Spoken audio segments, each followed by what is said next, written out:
안녕하십니까. 인천대학교 전자공학과 김교선 교수입니다. 마이크로 프로세서 실험 11번째 강의 그 세 번째 시간을 진행하도록 하겠습니다.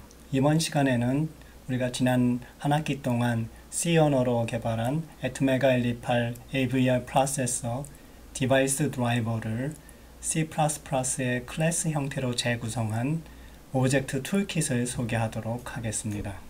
또한 간단한 예제를 하나 들어 이 툴킷의 사용법과 몇 가지 주의사항을 말씀드리도록 하겠습니다. 먼저 이 예제에서 사용한 애트메가 128 프로세서의 핀들을 살펴보도록 하겠습니다. 앞서 설명한 바와 같이 확장 보드를 하나 더 만들어서 B 포트에 연결하고 있죠. 그래서 B 포트에 나와 있는 8개 핀들을 다 사용하고 있죠. 먼저 0번 포트부터 3번 포트가 LED를 연결하기 위해서 사용했고 6번, 7번 포트가 스위치를 위해서 사용되고 있습니다. 또한 4번, 5번 포트는 각각 적외선 신호 수신과 적외선 신호 송신을 위해서 사용되고 있습니다. 특히 적외선 송신은 애트메가 128 프로세서의 펄스 위스 모듈레이션 기능을 이용해서 신호를 보내고 있습니다. 캐릭터 LCD는 기본 보드에 포트 A와 G에 이와 같이 연결되어 있습니다.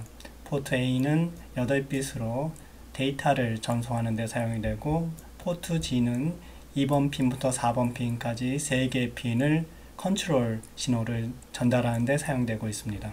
AVR 프로세서는 UART0와 UART1 두 개의 UART 기능을 가지고 있는데 UART0는 블루투스에 UART1은 USB 포트에 각각 연결해서 사용하고 있습니다. LED 4개를 연결하는데 그 중에 3개를 차례로 켜기 위해서 타이머 제로를 사용하고 있고 적외선 신호 송신을 위해서 타이머 1으로 펄스 위스 모듈레이션을 하고 있습니다. 또한 캐릭터 LCD에는 시계를 구현하고 있는데 이때 타이머 3를 사용해서 1초를 만들어내고 있습니다. 다음은 하드웨어의 구성을 살펴보도록 하겠습니다. 이 그림은 벌써 여러 번 보았던 겁니다.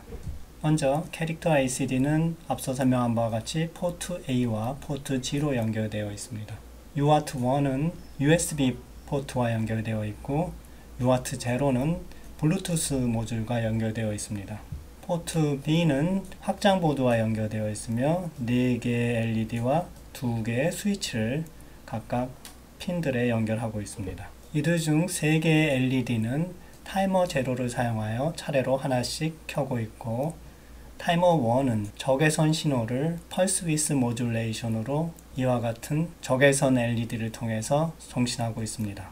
적외선 신호 수신은 이와 같은 포토 트랜지스터를 통해서 받아들이며 포트 B를 통해서 AVR에 전달하고 있습니다. UART1, 즉 USB를 통해서 PC와 연결할 수도 있지만 UART0, 즉 블루투스 장치를 통해서 이와 같은 스마트폰과 연결이 가능합니다. 현재 스마트폰에는 블루투스 챗이라는 앱을 실행시켜서 보드와 통신하고 있습니다. 보드에서 나타내고 있는 시간을 확장보드에 장착된 버튼을 이용을 하여 스마트폰에 그 값을 전달할 수 있는데 이때 블루투스 통신 장치를 통해서 전달되게 됩니다. 또한 이 블루투스 챗 프로그램에서 입력된 명령들은 캐릭터 LCD에 그대로 보여주며 이것은 어떤 새로운 동작을 시작하도록 하는 명령으로도 사용될 수 있을 것입니다. 자, 다음은 프로세스 모델에 대해서 설명하도록 하겠습니다.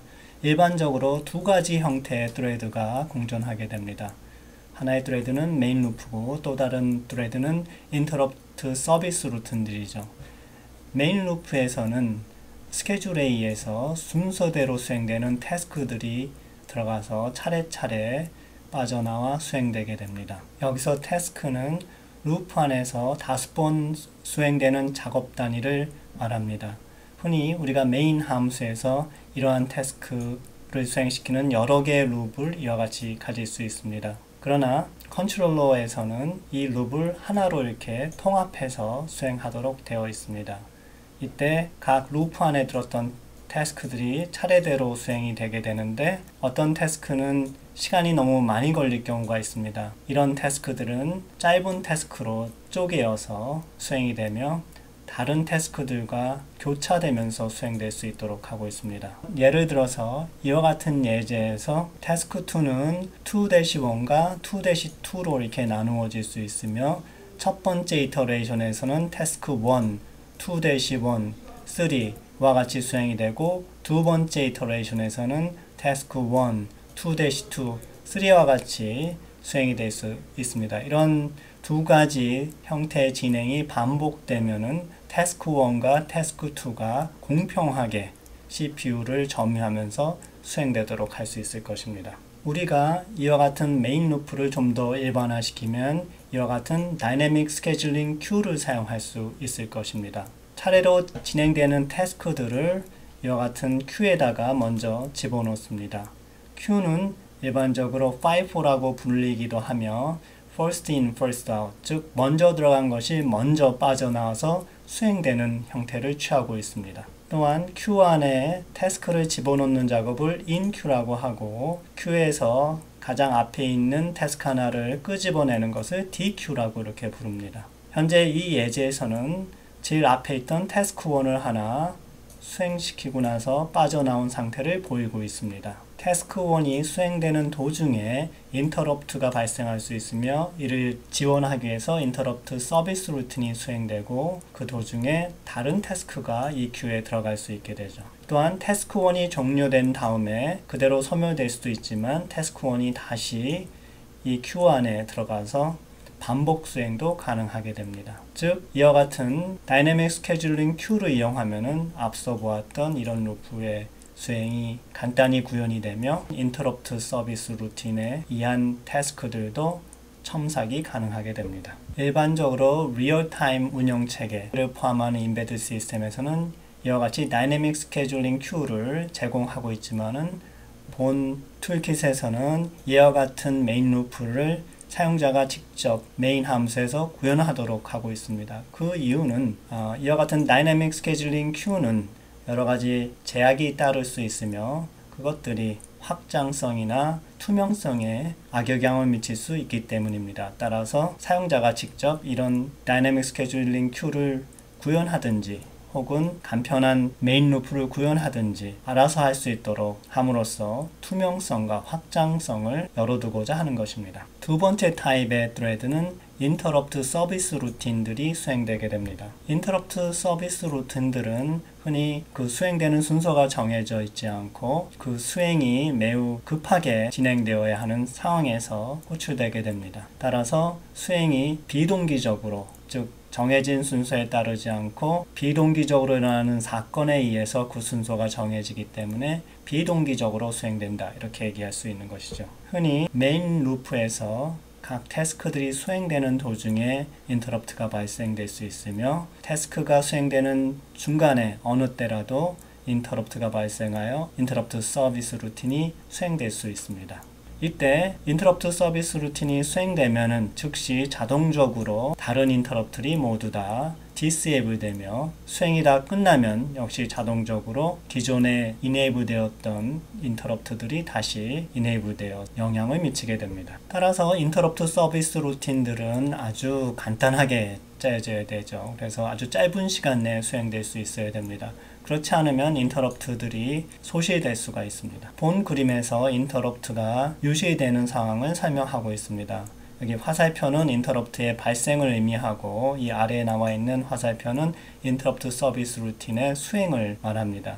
첫 번째 파란색 화살표가, 즉 파란색 인터럽트가 발생했을 때 해당 인터럽트 서비스 루틴이 수행되며 이 도중에 다른 인터럽트가 발생할 수 있습니다. 그러나 앞서 얘기한 대로 모든 인터럽트가 디세이블 되어 있기 때문에 이 인터럽트는 즉시 서비스 되지 못합니다. 그러다가 현재 수행되고 있는 서비스 루틴이 완료가 되면은 그때서 서비스 되기 시작하죠. 그 다음에 다음 인터럽트가 발생했고 그때 역시 즉시 서비스 되지 못하고 기다리다가 만약에 또 다른 인터럽트, 특히 같은 타입의 또 다른 인터럽트가 발생하게 되면은 이전에 발생했던 이 세 번째 인터럽트가 유실되게 되죠. 그래서 이 세 번째 인터럽트 루틴의 실행은 세 번째 인터럽트가 아니라 네 번째 인터럽트에 의한 실행이 됩니다. 즉 우리가 인터럽트 서비스 루틴이 짧아야 된다는 점을 이 예제에서 우리가 이해할 수 있을 것이라 생각됩니다. 자, 그러면 어떻게 해야 될까요? 첫째로 가능한 한 인터럽트가 발생할 수 있는 경우를 줄여야 됩니다. 그래서 별로 그렇게 급하지 않는 경우에는 인터럽트가 발생되지 않도록 디세이블 시켜줘야 하고, 인터럽트 서비스 루틴 중에 시간이 많이 걸리는 부분이 있으면 그것을 분석해보고 그 중에 시간이 많이 걸리는 부분을 따로 분리해내서 그것들을 메인 루프의 태스크로 수행될 수 있도록 프로그램을 수정해줘야 됩니다. 이런 부분들이 컨트롤러 프로그래밍에서 아주 중요한 부분이죠. 자, 그러면 인터럽트가 유실되지 않도록 하기 위해서 프로그램을 어떻게 구성해야 하는지 예를 들어보도록 하겠습니다. 이 예제는 UART1과 타이머3 그리고 캐릭터 LCD를 사용한 예제이고, 우리가 현재 구현하고 있는 예제와 거의 동일합니다. UART의 경우 리시버와 트랜스미터를 내장하고 있으며, 리시버에서는 receive complete, 트랜스미터에서는 transmit data register empty 두 개의 인터럽트에 의해서 인터럽트 서비스 루틴이 수행될 수 있습니다. 흔히 receive complete 이벤트에 대해서는 어플리케이션에서 미리 정한 콜백 함수를 호출하도록 할 수 있습니다. 이 콜백 함수는 어플리케이션에서 함수의 포인터를 전달함으로써 전달된 포인터에 해당하는 함수를 receive complete 이벤트가 일어났을 때마다 호출하도록 하면은 외부로부터 들어온 데이터가 있을 때 그를 애플리케이션에서 읽어가도록 할 수가 있습니다. 마찬가지로 애플리케이션에서 보내는 데이터가 있다 그러면 그것을 큐에 놓고 난 다음에 한자 한자 트랜스미터로 보내게 될 것입니다. 이때 보냈던 캐릭터의 송신이 다 끝나면 Transmit Data Register Empty라는 이벤트가 발생하여 해당 서비스 루틴이 실행되며, 이때 큐에 있는 다음번 글자가 다시 트랜스미터로 보내서 한 빗 한 빗 보낼 수 있게 되는 것이죠. 또한 캐릭터 LCD를 이용해서 시계를 구현했을 때 1초마다 발생시킨 오버플로우 이벤트에 따라서 인터럽트 서비스 루틴이 실행되며, 이때 클락을 업데이트하는, 즉 시계를 업데이트하는 함수가 수행되고 새로운 시간이 LCD에 표시되기 위해서 프린트 LCD가 불리워지게 됩니다. 이 과정에서 두 가지를 생각해 볼 수 있습니다. 먼저 UART에서 보게 되면은 Receive Complete Interrupt와 Transmission Data Register Empty 두 가지 이벤트를 비교해 볼 때 Receive Complete 이벤트가 더 미급성을 가집니다. 그 이유는 만약에 데이터 레지스터에 읽어갈 값이 새로 들어왔는데 애플리케이션에서 그걸 읽어가지 않으면은 새로운 데이터가 다시 들어와서 그 값을 오버라이트 하게 되죠. 그래서 오버런 에러가 발생합니다. 그래서 이건 아주 위급한데, Transmit Data Register Empty의 경우에는 데이터 레지스터가 빈 후에 즉시 데이터를 보내지 않아도 유실되는 데이터는 없습니다. 단 속도가 느려지게 되는 것이 문제죠. 따라서 이 경우에는 Receive Complete 이벤트의 경우 인터럽트 서비스를 하도록 두고, Transmit Data Register Empty의 경우에는 메인 루프에서 스케줄링된 태스크로서 처리하는 것이 인터럽트의 발생을 줄이는 좋은 방법이 되겠습니다. 두 번째는 캐릭터 LCD를 사용하여 시계를 구현한 경우죠. 이때 문제는 인터럽트가 발생하여 인터럽트 서비스 루틴이 수행이 될 때 업데이트 클락을 부르게 되는데, 업데이트 클락은 다시 프린트 LCD를 부릅니다. 그런데 이 프린트 LCD가 캐릭터 LCD에 명령들을 보내서 새로 계산된 시간을 디스플레이 하는데 시간이 오래 걸린다는 문제가 있습니다. 주로 시간을 알리는 문자열의 글자의 위치 및 글자 그 자체를 하나씩 차례로 캐릭터 LCD로 보내는데 걸리는 시간이고, 이 시간 때문에 인터럽트 서비스 루틴의 시간이 길어지게 되죠. 따라서 다른 인터럽트들이 유실될 그럴 위험에 빠지게 됩니다. 결과적으로 print LCD 이 함수의 시간을 인터럽트 서비스 루틴 시간에서 빼서 메인 루프의 태스크로 집어넣어 줘야 된다는 것이죠. 자, 이 두 가지 사항을 모두 반영한 것이 이 아래 그림에 나와 있습니다. 먼저 UART의 경우 Receive Complete Interrupt에 대해서는 그대로 둡니다. 그러나 Transmission Data Register Empty의 경우는 좀 다르죠. 메인 루프에 어떤 태스크가 문자열을 보내왔을 때 그것이 큐에 들어가게 되고, 그것이 Transmit Data Register Empty라는 인터럽트에 의해서 트랜스미터로 차례로 보내주는 것이 아니고 메인 루프에서 호출되는 함수에 의해서 전송되게 됩니다. 이때 만약에 큐가 비어 있었다면 아무 일도 하지 않고 되돌아가게 될 것입니다. 이와 같은 일들을 즉 허드렛 일로 이렇게 정의하고 있습니다. 즉 메인 루프 안에 허드렛 일을 하도록 하는 그런 함수 호출을 포함시키도록 하는 것이죠. 이 허드렛 일에 대한 호출은 메인 루프에서 순서대로 수행되기 때문에 인터럽트 서비스 루틴이 아니라 메인 루프의 태스크로서 성격을 갖게 됩니다. 따라서 Transmit Data Register Empty에 대한 이벤트를 없애서 인터럽트를 줄일 수 있게 되는 것이죠. 다음은 캐릭터 LCD를 사용한 클락 부분이죠. 프린트 LCD가 앞서서 시계를 알리는 문자를 한 글자 한 글자 그 위치와 값을 차례로 캐릭터 LCD에 보냈던 것과 달리 그 내용을 새로 만든 큐에 저장하도록 하고 일단 인터럽트 서비스 루틴은 되돌아가도록 하는 것입니다. 그리고 나서 역시 메인 루프에서 호출하는 이 허드렛 일 함수를 매 루프가 돌 때마다 한 번씩 수행하도록 합니다. 이때 한 번에 한 글자씩 큐에서 꺼내다가 캐릭터 LCD로 보내게 되는 것이죠. 이와 같이 하면은 시간이 오래 걸리는 작업, 즉 각 문자에 대해서 위치를 잡고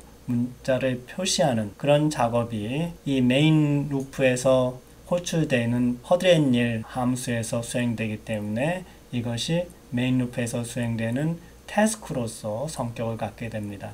따라서 역시 인터럽트 서비스 루틴의 시간이 훨씬 줄어들게 되는 것이죠. 그래서 유시되는 인터럽트가 최소화될 수 있는 것입니다. 이때 메인 루프에서 이런 허드렛 일을 처리하는 함수를 부르는 것은 사용자의 책임이 되며 그 빈도수와 횟수도 역시 사용자가 결정하게 됩니다.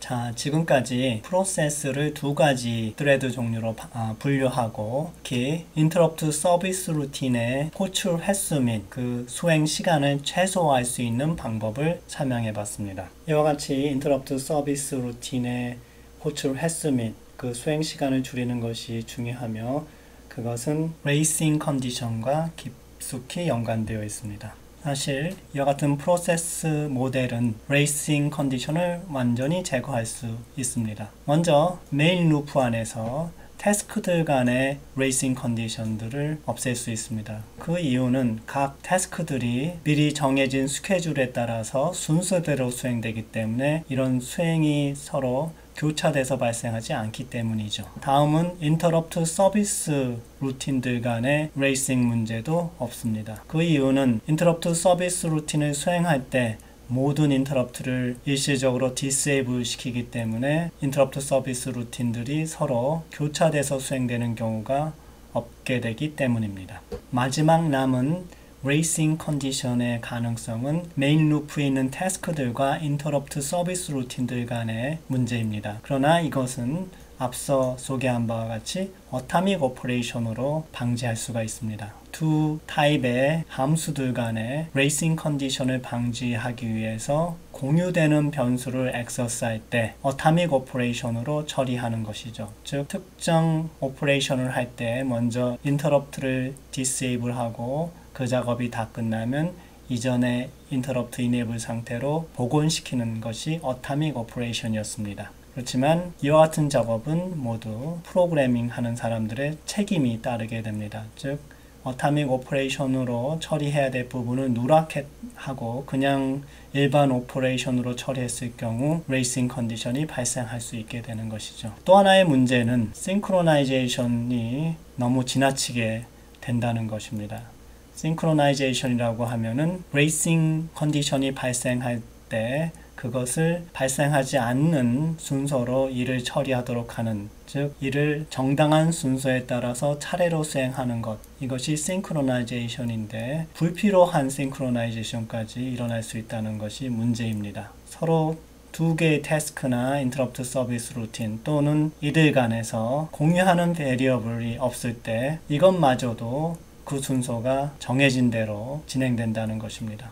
즉 서로 공유하는 베리어블이 없을 때는 그 연산 도중에 인터럽트를 발생하도록 허용해도 좋지만은 그것마저도 다 금지시킴으로써 너무 과도하게 싱크로나이제이션이 진행된다는 것이 문제고, 그것은 프로그램의 성능과 플렉서빌리티를 떨어뜨릴 수가 있게 됩니다. 그러나 이와 같이 간단한 프로세서의 경우 이 정도의 싱크로나이제이션은 모든 레이싱 컨디션을 방지하면서 적절하게 성능을 유지시켜 줄 수 있는 정도가 되므로 반드시 적용시켜야 되는 부분이라 말씀드릴 수 있습니다. 사실 좀 더 상위 수준의 언어를 사용을 하면은 좀 더 다양한 싱크로나이제이션 기법들이 준비되어 있습니다.